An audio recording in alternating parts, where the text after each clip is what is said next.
Lance, just another very disappointing loss for you guys. It's been a tough tournament. 8 points, looks like you're probably out of the playoffs. How do you G up the team now for the last couple of games? Yeah, I think we've got a responsibility to ourselves, our owners, our sponsors. So we've been disappointed with the way we've turned up, I guess, in this competition. I think Sunrise has qualified with 4 wins in the first season, so we live in hope. But yeah, a little bit of light today. I thought it was, I thought Kane's and Heinrich's partnership was outstanding in tough conditions. But yeah, 22 for 4 is not good enough. So yeah, a little bit of light, but yeah, just disappointed. I think mostly for ourselves, our sponsors, our owners, and obviously the supporters as well.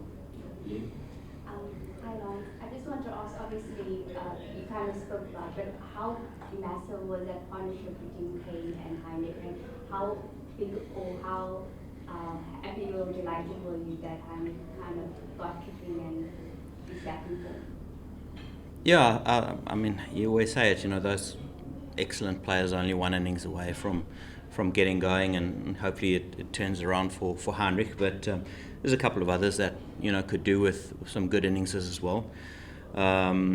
Generally, if you get 100 partnership in a T20 game, you win 70% of those games. But as I said, at 22 for 4, it's tough. But to answer your question, I'm happy for them. I'm happy for them as a partnership. I thought the way they structured their partnership was great as well. It wasn't easy batting first on that surface, but I thought the way they went about it, 2 experienced guys, they must have enjoyed batting with each other as well. Lance, MICTvDSG is going very well this season as opposed to the previous 2. Just from the outside looking in, what is your assessment of how they are playing and why they are playing better this season? I don't watch much other teams, but I think what they've done well is that they've found a balance with their bowling attack. I think their bowling attack is outstanding, and if you look at the batting, you kind of fancy making inroads. But I think those top 3 and the addition of Reza as well has been excellent. And at the end of the day, your batters need to score runs. Ours didn't, and MRs have, and that's why we are where we are. Lance, what do you put your team struggles down to? You've got an excellent crop of individual players that haven't been able to step up as a unit on the field. What are the issues that are? Yeah, I don't think I think it's individuals short of runs. I mean, you can sit and entertain yourself with the stats from last year and the stats from this year, and they just don't match up. And if your batters are not scoring runs, your bowlers are always under pressure. So if I could put a finger on it, I think I would have fixed it. But it's really difficult sometimes. We could come back next month and people could be in form and it'll be a different competition. And that's what franchise cricket is. You get a group of players and, you as a coach, there's not much coaching really. You hope they're in form, and if they're not, you battle like we did. But as I said, you can come back next week or next month and it'll be totally different, and we wouldn't have done anything different. So yeah, difficult to put a finger on it, but again, if your top players are not putting their hands up and scoring runs, it kind of looks ugly. If I could just follow up on Lance, it's a 1 month tournament, you've got a couple of weeks before the tournament starts. What is it that you can do to get players from struggling to inform in that short period of time? Yeah, I suppose you could play warm-up games. We had our both warm-up games rained off. That's not the excuse. That's not why they're struggling. It's sometimes that just happens. You get a good ball, you get a good catch, you get a run out when things are not going with you. We saw this evening, I think there were 4 or 5 boundaries that had 4 written all over them, and they've gone straight to it goes like that, and it's not an excuse. It's just we need to be better. But sometimes when it doesn't run for you, and in sport sometimes you need a little bit of luck to run for you, and it hasn't for the last couple of weeks. I'm just interested, Lance, just when you say it's really hard to put a finger on, I'm sure if you could, you'd bottle it as a coach.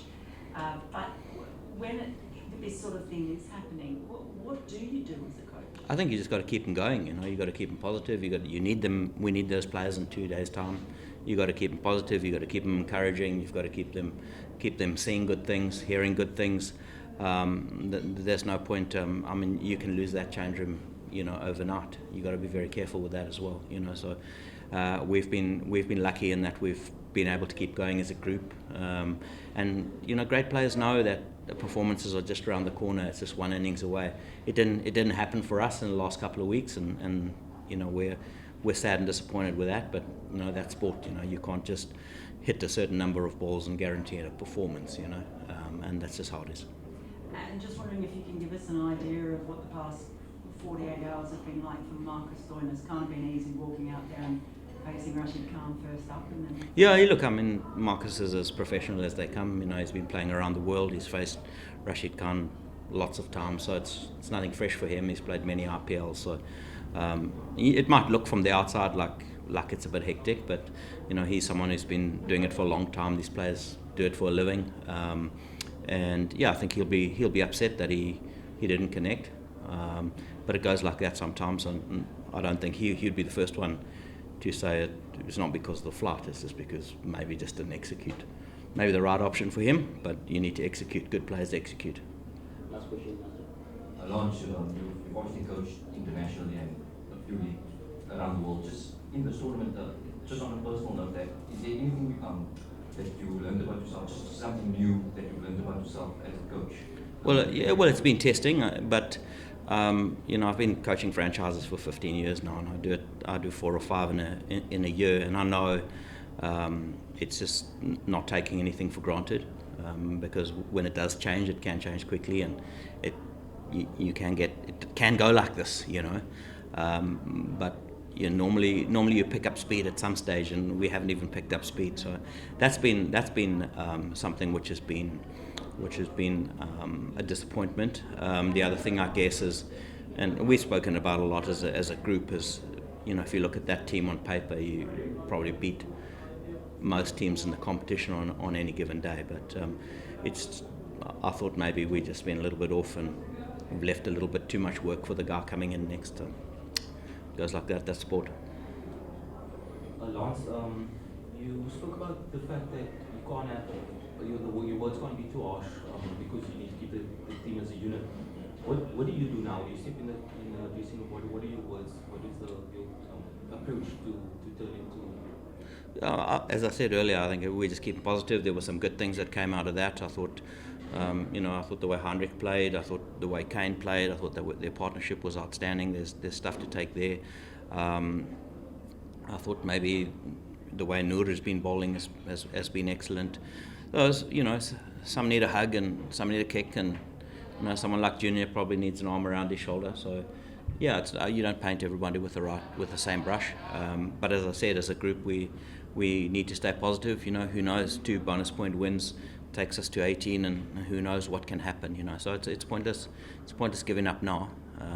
But just individuals, as I said, some need a kick, some need a love, some need a shoulder. Yeah. Right.